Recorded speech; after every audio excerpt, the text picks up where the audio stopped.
सुहाग रात को एक यादगार पल बनाने की उम्मीद से रोहन अपने कमरे में आता है। उसकी नई नवेली दुल्हन दिशा मरून रंग की साड़ी पहने लंबे घूंघट ओढ़े बैठी होती है। रोहन की आहट से उसका पूरा बदन एक बार सर से लेकर पांव तक कांप जाता है। एक डर उसे यही सताए जा रहा था कि पता नहीं कब उसे भी उसकी सहेलियों के जैसे जबरदस्ती सुहागरात के नाम पर एक अनचाहा संबंध बनाना पड़ेगा। जैसे जैसे रोहन आगे बढ़ता वैसे वैसे दिशा की दशा बिगड़ती जा रही थी। दिशा के मन के समंदर में हजारों बातें उठ रही थी। कभी कभी उसका मन कहता कि क्यों न वो खुद रोहन से कह दे कि वो आज इसके लिए तैयार नहीं है, पर अगले ही पल शांत हो जाती।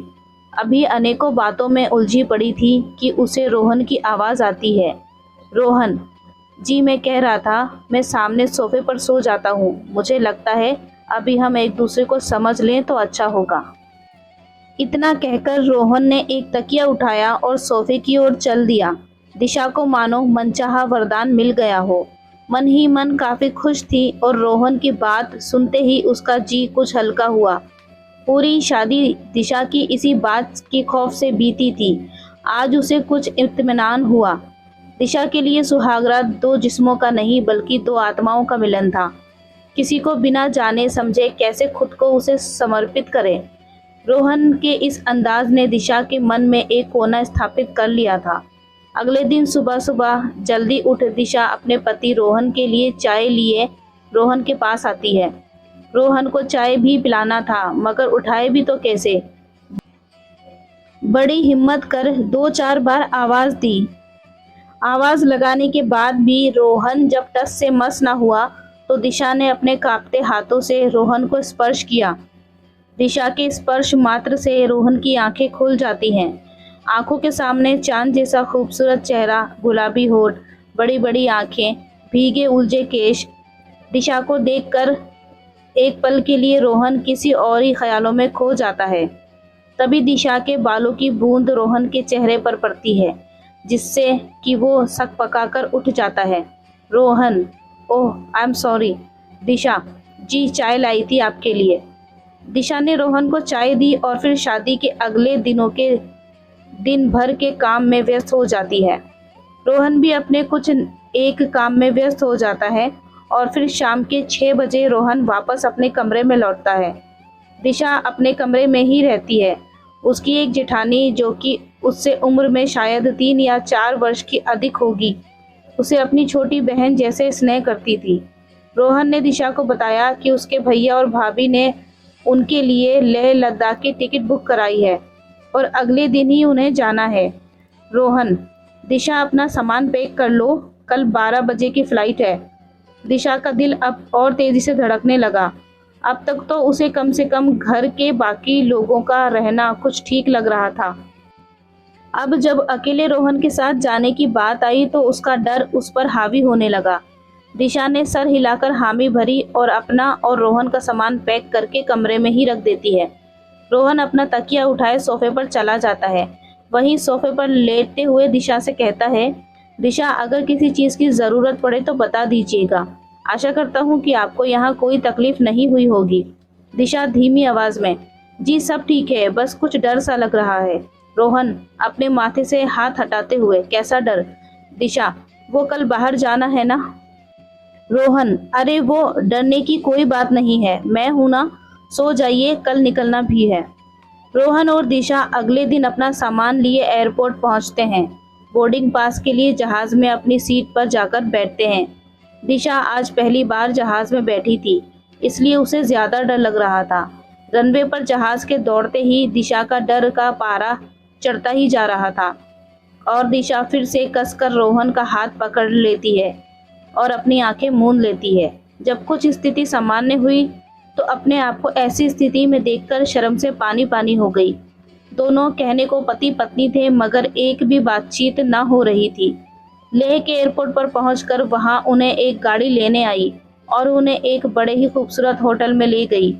रोहन और दिशा के कमरे की बालकनी के सामने बड़ा ही खूबसूरत सा नज़ारा था। बर्फ की पहाड़ियाँ और चारों ओर पेड़। एक सफ़ेद रंग की शांति स्तूप भी था, जहां अनेकों पर्यटकों की भीड़ दिखती थी। दिशा और रोहन कमरे की बालकनी में बैठे खूबसूरती का आनंद लेते हैं। अभी भी दोनों के पास कोई बात न होती है। दोनों के बीच का संकोच दोनों के हसीन लम्हों को बर्बाद किए जा रहा था। रोहन अपने एक नॉवेल के साथ और दिशा टीवी के साथ व्यस्त थे। रोहन का मोबाइल बजता है। रोहन, हेलो। हाँ विकास, पहुंच गया भाई। रोहन का दोस्त विकास बातों बातों में रोहन से पूछ लेता है कि क्या उन दोनों ने बातें शुरू की। फिर कुछ एक बातें कर उसने अनेकों तरीके बता फोन रख दिया। रोहन, दिशा जी, क्यों ना हम एक दूसरे के जीवन के बारे में कुछ जान लें। देखिए, यहाँ हम इतनी दूर एक दूसरे को जानने के लिए ही तो आए हैं। अभी तक तो आपकी आवाज़ भी न सुना हूँ। धीरे धीरे दोनों ने बातें शुरू की और बातें बचपन से होते स्कूल, फिर कॉलेज और फिर दोस्त यार, धीरे धीरे दोनों ही कुछ सामान्य से होने लगे। रोहन, दिशा, क्या मेरी दोस्त बनोगी। दिशा, हाँ क्यों नहीं। पति पत्नी से पहले अगर हम एक दोस्त बन जाएं तो ज़्यादा अच्छा होगा। अब क्योंकि दोनों ने दोस्ती कर ली थी, अब इस समय साथ रहने में कोई दिक्कत नहीं आ रही थी। मगर रात होते होते फिर वही डर दिशा के चेहरे पर दिखने लगता। रोहन आज भी अपना तकिया लिए सोफे पर जाने लगता है। लेह की ठंड बिना रजाई के कट जाए ये नहीं हो सकता। कमरे में सिर्फ एक ही रजाई होगी। दोनों एक दूसरे का चेहरा देखते हैं। दिशा, सुनिए, आप यहीं क्यों नहीं सो जाते। रोहन, क्यों, आपको डर लग रहा है। दिशा, डर नहीं, पलंग काफ़ी बड़ा है तो आप उधर सो जाइए, मैं इधर सो जाती हूँ। रोहन और दिशा दोनों ही अलग अलग कोने में सो जाते हैं। अगली सुबह जब आँख खुलती है तो दिशा खुद को रोहन के बगल में पाती है। ये देख डर के मारे दिशा उठकर बैठ जाती है। ये देख रोहन भी उठकर बैठता है। रोहन, क्या हुआ। दिशा, कुछ नहीं जी। रोहन, चलो तैयार हो जाओ, हमें लेह घूमने जाना है। दिन भर घूमने के बाद शाम होते होते रोहन दिशा को लेकर एक रेस्टोरेंट में जाता है। दोनों खाना खाते हैं और वहाँ के माहौल से दोनों ही काफ़ी खुश होते हैं। अब धीरे धीरे दोनों की एक दूसरे से बातचीत शुरू हो जाती है, मगर अब तक दोनों ने ही एक दूसरे को स्पर्श नहीं किया था। आज की रात भी बीती रात के जैसे ही दोनों एक ही पलंग पर अलग अलग सो जाते हैं।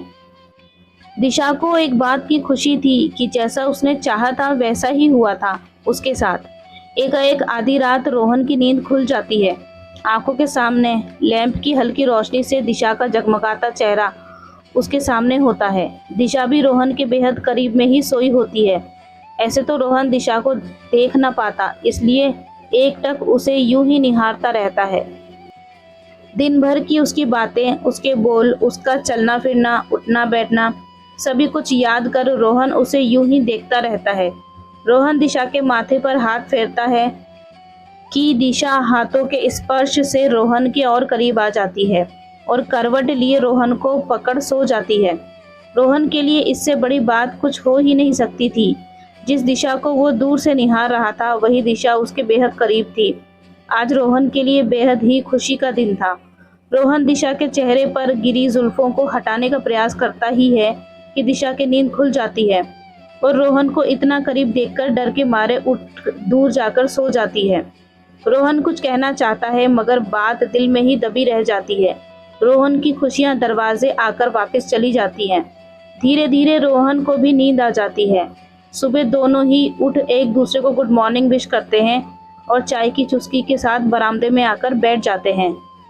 दिशा, आज कहीं नहीं जाएंगे, क्यों ना कमरे में ही रहते हैं और बातें करते हैं। रोहन, हाँ जैसा आप कहें, मगर कोई खास वजह तो नहीं।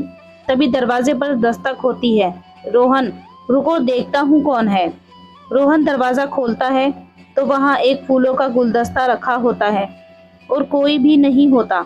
इतने सारे फूलों को देख रोहन को याद आता है कि आज उसका जन्मदिन होता है। इतने सारे विचारों के बीच रोहन अपना जन्मदिन ही भूल जाता है। Disha, happy birthday Rohan, this is for you.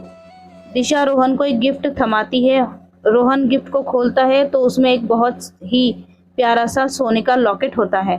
Rohan, ये तुमने कब खरीदा। दिशा, शादी से पहले ही मैंने खरीद लिया था। रोहन थैंक यू कहा और फिर उसे समझ में नहीं आया कि आज दिशा कहीं जाने से क्यों मना कर रही थी। रोहन ने थैंक यू कहा और फिर उसे समझ में आया कि आज दिशा कहीं भी क्यों नहीं जाना चाहती थी। रोहन ने अपने बैग से एक गिफ्ट निकाल के दिशा के हाथ में रखा। दिशा, ये क्या है? रोहन, दिशा, यूं तो जीवन भर कुछ न कुछ लेना देना लगा रहेगा, मगर ये मेरी तरफ से तुम्हारे लिए सुहाग रात का गिफ्ट है। खोल कर देखो क्या है। दिशा, कोई किताब है। खोलने के साथ ही, अरे ये तो रामायण है। उसे अपने माथे से लगाती है।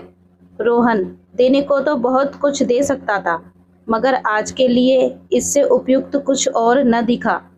रामायण के अध्ययन से तुम्हें जीवन जीने में कोई भी बाधा नहीं आएगी। दिशा, जी थैंक यू। रोहन ने धीरे धीरे दिशा के मन में अपना कोना बना लिया था। दिशा आज रोहन के इस गिफ्ट से बेहद खुश थी। थोड़ी देर बाद ही दोनों सुबह का नाश्ता करते हैं और फिर बैठे बातें करते हैं। करीब 12 बजे एक बार फिर कमरे पर दस्तक होती है। रोहन दरवाज़ा खोलता है तो इस बार एक ट्रॉली पर वाइन की बोतल, कुछ फूल, एक केक भी होता है।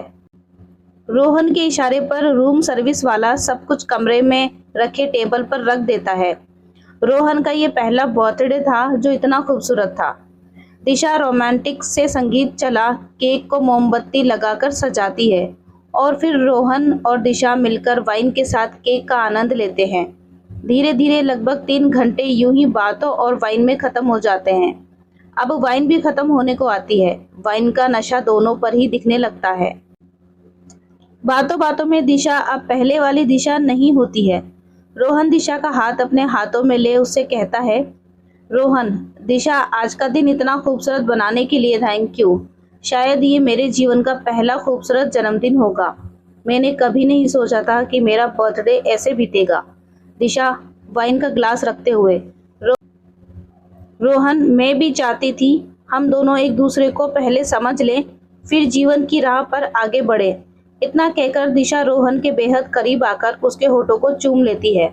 उस मधुर संगीत के साथ पूरे कमरे का माहौल बदल जाता है। धीरे धीरे रोहन और दिशा दो जिस्म एक जान हो जाते हैं और यहाँ से अपने जीवन की नई शुरुआत करते हैं। ये कहानी आपको कैसी लगी कमेंट करके ज़रूर बताएं। वीडियो पसंद आई हो तो लाइक करें, चैनल को सब्सक्राइब करना ना भूलें और बेल आइकन ज़रूर प्रेस कर लें। मिलते हैं कल एक नई वीडियो में, तब तक अपना ख्याल रखें। Thanks for watching.